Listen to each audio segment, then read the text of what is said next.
বেশ কিছু ব্রাহ্মণ একত্রিত হয়ে তারা যজ্ঞ করছিলেন।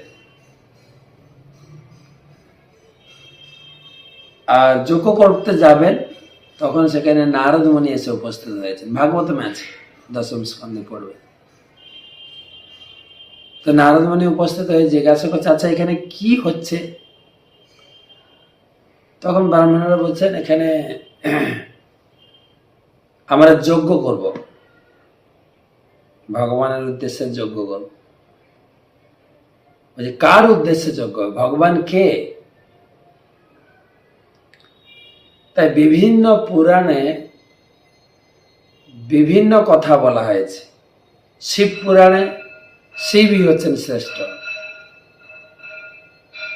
বিষ্ণু পুরাণে বিষ্ণু শ্রেষ্ঠ, শক্তি পুরাণে শক্তি শ্রেষ্ঠ। তো যে যে পুরাণ পড়েছেন, যে পুরাণ ভালো করে তাৎপর্য পড়েছেন, সে তাকেই ভগবান বলে মনে করে পূজা করছে বা যজ্ঞ, তার উদ্দেশ্যে যজ্ঞ হবে।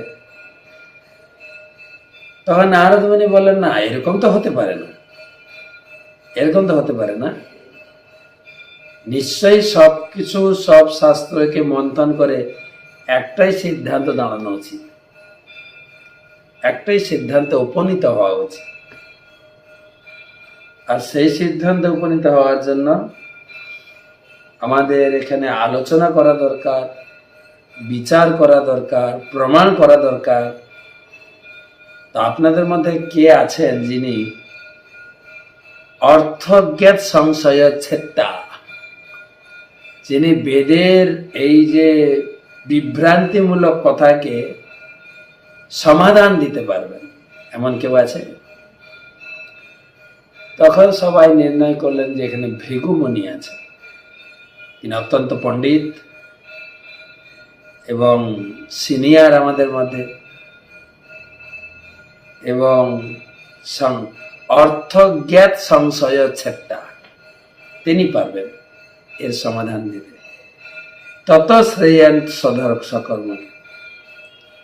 তখন নারদ মুনি ভৃগুমুনিকে পাঠালেন যে সব দেবদেবী ছেড়ে দেন, কমপক্ষে 3 জনকে পরীক্ষা করুন, ব্রহ্মা, বিষ্ণু, মহেশ্বর, এদের মধ্যে কে ভগবান। বাকি তো ছেড়ে দেন, দুর্গা, কালী, শিব, লক্ষ্মী, সরস্বতী, গণেশ, কার্তিক সব ছেড়ে দেন।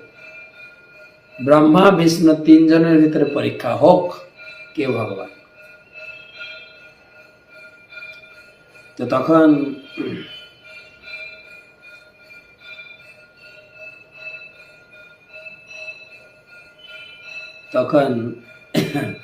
ভৃগুমুনি প্রথম গেলেন ব্রহ্মার কাছে।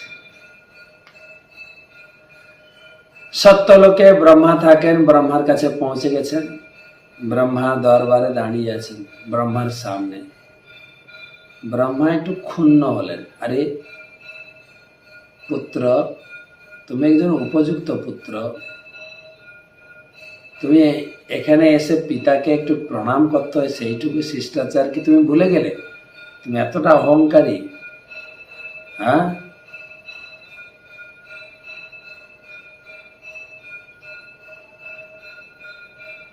ব্রাহ্মণ বংশের কলঙ্ক, আমি তোমাকে অভিশাপ দিতে যাচ্ছি।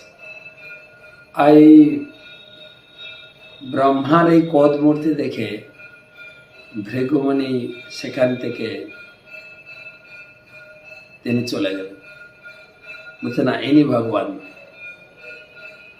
যিনি রজগুণে ক্রোধান্বিত হন তিনি তো ভগবান নন। তো ব্রহ্মা ফেল হয়ে গেলেন। তারপরে তিনি গেলেন শিবলোকে, কৈলাসে তিনি পৌঁছে শিবের সামনে উপনীত হয়েছেন। শিব খুব খুশি হয়েছেন। সম্পর্ক হিসাবে শিব ভৃগুমুনি সব ভাই ভাই, ব্রহ্মার সন্তান। তো যে এগিয়ে যাচ্ছেন, শিব ঠাকুর এগোচ্ছেন, ভৃগুমুনিকে আলিঙ্গন করবেন। তখন ভৃগুমন যাই সামনে আসবে না, নোংরা ছাই ভস্য সব মেখে আছে, আমি একদম পবিত্র ব্রাহ্মণ, আমাকে একদম ছুবে না। এটা তো তার ছিল পরীক্ষামূলক কথা। আর শিব অত্যন্ত ক্রোধান্বিত হয়ে গেল, ত্রিশূল তুলেছেন, তাকে তা কি বলছ? আর ভৃগুমণি ওখান থেকে চম্পক দিলেন, বলছে আপনিও ভগবান নন। তারপরে পৌঁছেছেন বৈকুণ্ঠ লোকে।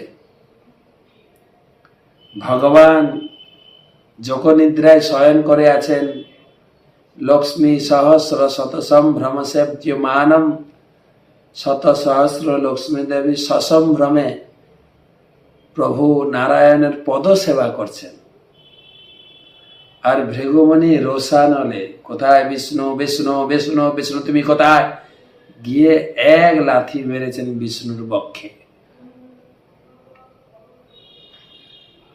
আর লক্ষ্মী ছিলেন, লক্ষ্মী তো খুব খেপে গেছে। খেপে যাবেন না? কেউ যদি তার সামনে তার স্বামীকে গালাগালি করে, গালাগালি তোর কথা, বক্ষে পদাঘাত করেছেন, লক্ষ্মী খুবই অসন্তুষ্ট হয়েছে। ব্রাহ্মণের এইরকম কর্ম, আমি এখন থেকে ব্রাহ্মণের সঙ্গে নেই। তাই লক্ষ্মী ব্রাহ্মণের সঙ্গে থাকে না, সরস্বতী থাকেন, লক্ষ্মী থাকেন। শত হলেও ব্রাহ্মণ গরিব, লক্ষ্মী মুখ ঘুরিয়ে নিয়েছে।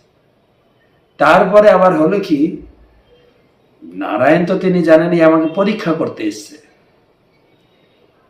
আর তার পদ দুটো নিয়ে কোলে নিয়ে মেসেজ করছেন, সম্মান করছেন, হে মণিবর, আমার ধৃষ্টতা, আমার অপরাধ ক্ষমা করুন, আমার গৃহে আপনি উপস্থিত হয়েছেন, আমি একটু আপনাকে স্বাগত জানাতে পারিনি,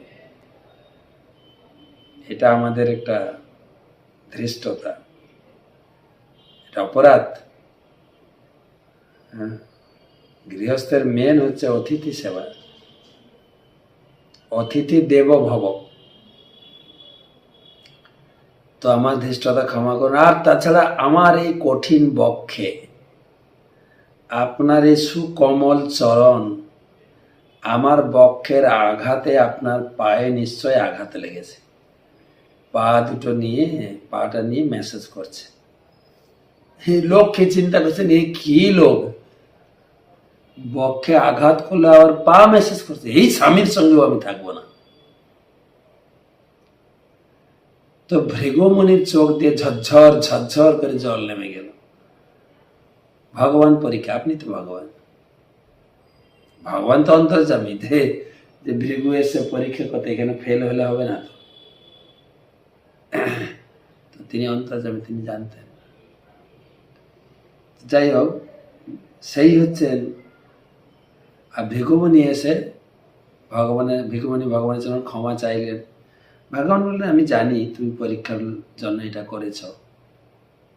তো ভৃগুমণি এসে তিনি প্রকাশ করলেন, এই যে লেখা আছে না, অর্থজ্ঞাত সংশয় চেত, সবার মনে যে সংশয় ছিল সেই সংশয়টাকে দূর করলেন, যে না, বিষ্ণুই একমাত্র যজ্ঞার্থাৎ কর্ম নহনত, যজ্ঞ মানে বিষ্ণু, বিষ্ণুর উদ্দেশ্যে সমস্ত কাজ করা উচিত। সেই বেদের তাৎপর্যটা ভৃগুমণি সবার সংশয় দূর করলেন। তত শ্রেয়ান সকর্মকে, সংশয় দূর করার পরে কি করতে হবে? সকর্ম। ব্রাহ্মণের কর্ম হচ্ছে বিষ্ণুর পূজা করা, বিষ্ণুর পূজায় যুক্ত হবে। তার মানে এই আলোচনা থেকে একটাই জিনিস পরিষ্কার, যে বিষ্ণু বা কৃষ্ণ হচ্ছেন পরীক্ষা করা ভগবান। কেউ আন্দাজে আমরা শুধু যে কৃষ্ণ পূজা বিষ্ণু পূজা করবো তা না, কিন্তু আমাদের আলাদা করে আর পরীক্ষা করতে হবে না, শাস্ত্র বেশি ঘাঁটতে হবে না। সমস্ত শাস্ত্রের প্রতিপাদ্য বিষয় হচ্ছে আরাধ্য ভগবান বর্জে সতত নয়। আমরা বৃন্দাবনে ছিলাম, এটা খুব আলোচনা করছিলাম। আমাদের আরাধ্য দেবতা হচ্ছেন মহাবিষ্ণু ভগবান কৃষ্ণ। সংশয় চেত্তা মুক্ত সঙ্গ তত ভূয়াৎ, দগ্ধা ধর্মমাত্মন।